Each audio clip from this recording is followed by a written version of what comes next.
Well, let's revisit the petition to the Chief Justice to remove or impeach the Special Prosecutor Kissi Agyebeng, and Martin Kpebu has joined us again. Mr. Kpebu, we lost you a while ago when you were making that point about how all of this come across to you.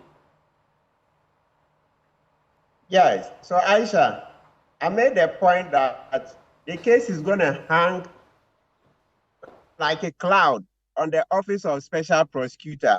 So in the short term, the office will suffer some reputational crisis.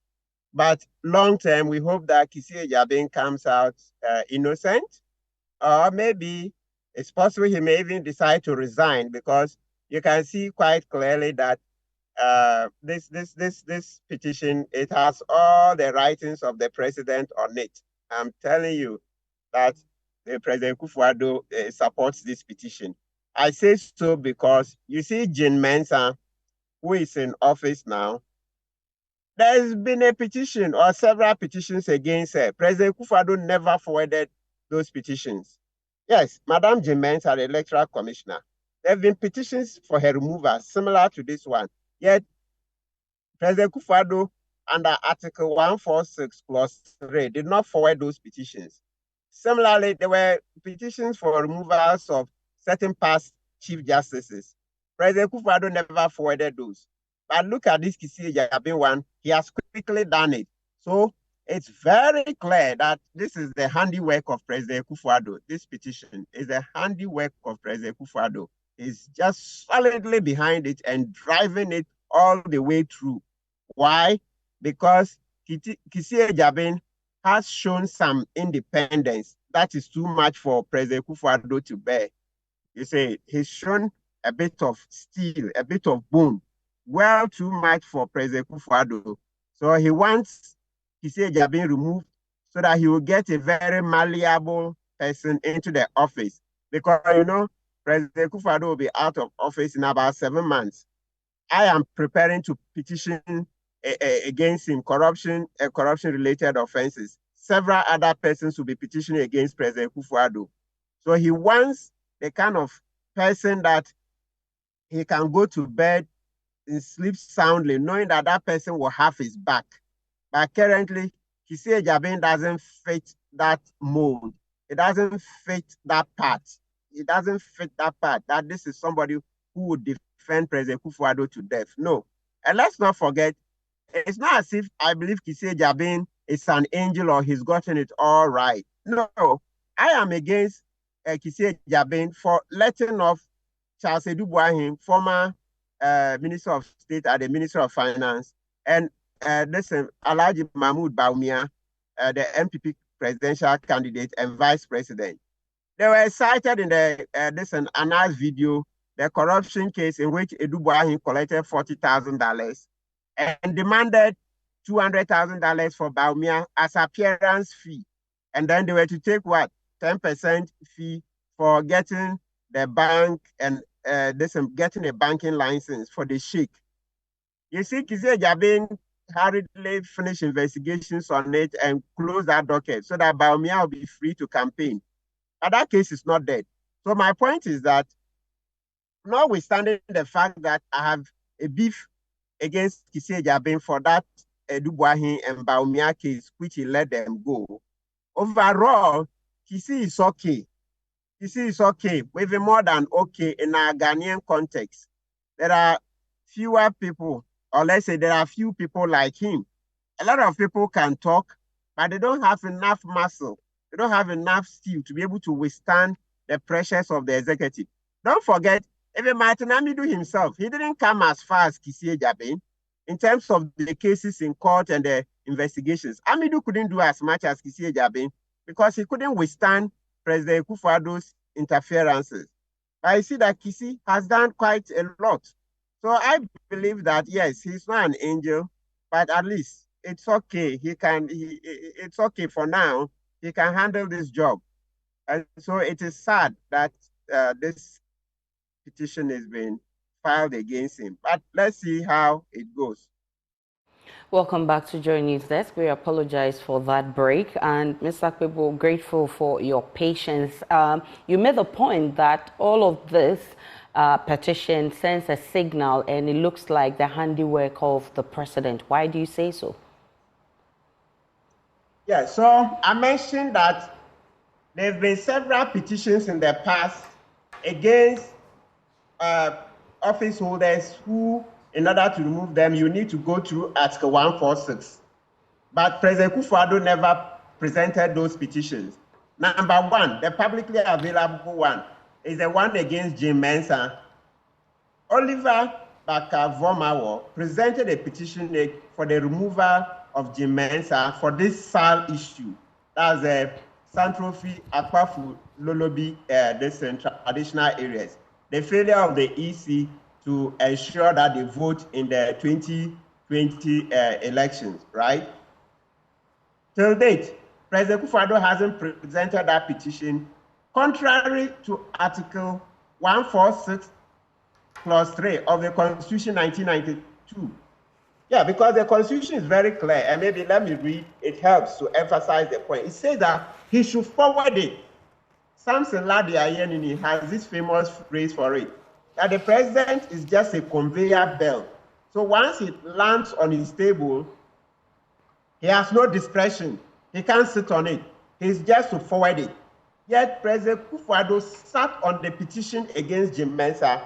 Let's read the provision. It says, if the president receives a petition for the removal of a justice of the Superior Court other than the Chief Justice, or for the removal of the chairman of a regional tribunal, he shall refer the petition to the Chief Justice, who shall determine whether there is a prima facie case.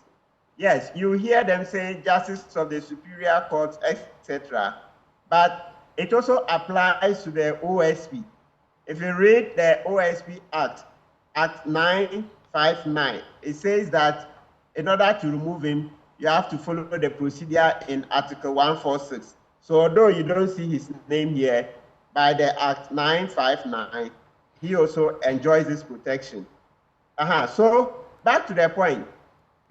Apart from Jim Mensah, other previous justices of the Supreme Court, specifically previous CJs in this country, also there were petitions against those CJs. President Akufo-Addo never presented those petitions. He sat on them.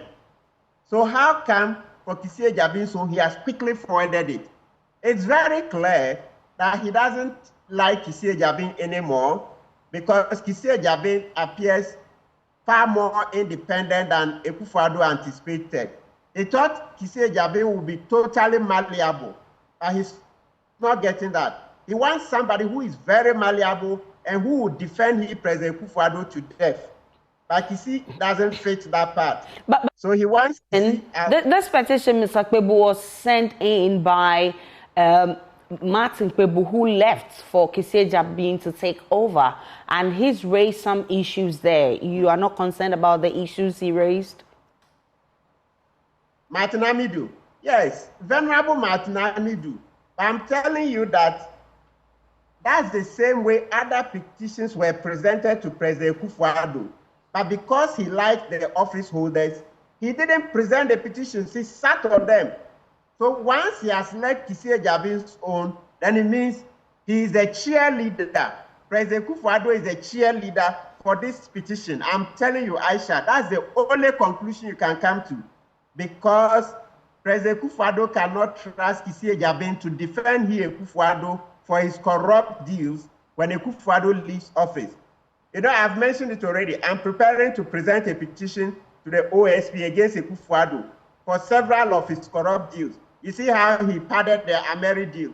$800 million. $800 million is what President Akufo-Addo wanted to add to the Ameri deal. Why? Had it not been for the NDC who got wind of it and through their expertise made noise, President Akufo-Addo would have had the $800 million. When he was asked about it, he said he was misled. He wasn't misled. He knew about that $800 million. Also, Manasseh did the documentary on the fumigations we did after the COVID. The fumigations cost us over 500 million Ghana. When the assembly said they can do the fumigations themselves, if only the Ministry of Local Government would give them the chemicals. Yet President Akufo-Addo refused and insisted that the contract be given to Zoom Lion. So that's the story Manasseh did and won West Africa Journalist of the Year award last year. So it's a good story I'll be using to petition against this President Akufo-Addo for corruption and corruption-related offenses, right? Yes.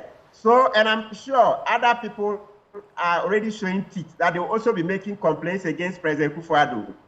So for this and other reasons, his other appointees, the ministers, etc., he sees that no, Kissi will not protect him as to the level that he anticipated. Let's look at the procedure. Let's look at the procedure, Mr. Kpebu. Now that the petition has been forwarded to the CJ, what then happens? What is to be expected? Good. So now the CJ has to make what we call a prima facie case. She has to determine, Justice Tokonu has to determine whether there's a prima facie case. So let's break it down further. It means that looking at the petition, she now would invite Kissi Agyebeng to answer the charges. Let's call them the charges or allegations in the petition. So when Kissi Agyebeng answers them, and then Justice Tokonu as CJ sees that, hey, the answers don't exactly add up. They don't make the case totally frivolous. They don't make the case Amidu has brought useless. So meaning that in local parlance, we say, if there is something that shows that there is substance in Amidu's allegations, notwithstanding the answer Kissi Agyebeng is giving, then the CJ will go ahead to set up a committee of 5 persons. Committee of 5 persons.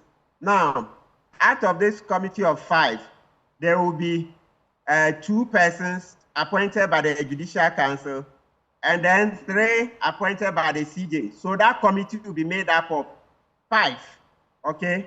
5 persons. Now, those 5 will go into the complaints, or let's say the petition. So that's where they will require Amidu to come and prove his case fully. And then Kissi will also answer fully. By the law, the same Article 146, the proceedings are supposed to be held in camera. So let's warn seriously, please, journalists, don't go and expose or try to bring out the petition itself or the proceedings in camera. If you do, there is listen, you are going to face contempt of court because they say the proceedings will be in camera. It's a closed door. So nobody will get to know what's happening there until they finish and then they come out with their recommendations. And in this report, in this committee sitting, Kissi Agyebeng gets to be heard, right? Absolutely, yes. So that's why I even said, even the response that CJ will require from him, he will be heard. So he has the option to answer himself or to get a lawyer, or even if not a lawyer, if it concerns any other field, and he needs a journalist, he needs an engineer, he needs whatever other field, that he see the procurement, etc. He can combine those people, lawyers, engineers, other professions. They can help him put together his defense. So if in the unlikely event that there's a prima facie case, when it goes to the substantive hearing, that's the full hearing, the one you call witnesses and all that, that one too, he has a right to be represented by a lawyer. You remember the one Samson Ladia Anyanini did against Madame Loretta Vanderpoy, the former Shraj boss. Yes. You see how they did the proceedings, yeah, called witnesses, etc. And at the end of the day, she was found liable, and then she was kicked out of office. Right. So the same way. For the sake of time, let me wrap up by also finding out from you. You yourself, Daniel Domelevo, and over 100 others have petitioned Parliament to probe how Iyoko dealt with the Cecilia Agyebeng case. What has been the outcome? Has Parliament responded to your petition? Not yet. Not yet, because, Parliament is on recess. But they've been recalled to come for today only. So today they have some special business. Yes. So we presented a petition yesterday in the afternoon. So we are hoping that since today Parliament will be sitting, the Speaker will come to office and he will see the petition. And then hopefully they will roll out all the processes for admitting it. We beg Mr. Speaker to admit this petition because it will help us to hold Madam Tiwado Dankwa, Iyoko, and Godfrey Dame accountable. They are blatantly trying to just free Madam Cecilia Agyebeng in the thief of overwhelming evidence against her. So this bipartisan group would help extremely to bring accountability. Grateful for your time. Martin Kpebu is lawyer and he's one of the petitioners to Parliament to probe Iyoko and how it handled the Cecilia Agyebeng case. Let's take a break on Joy News Desk when we're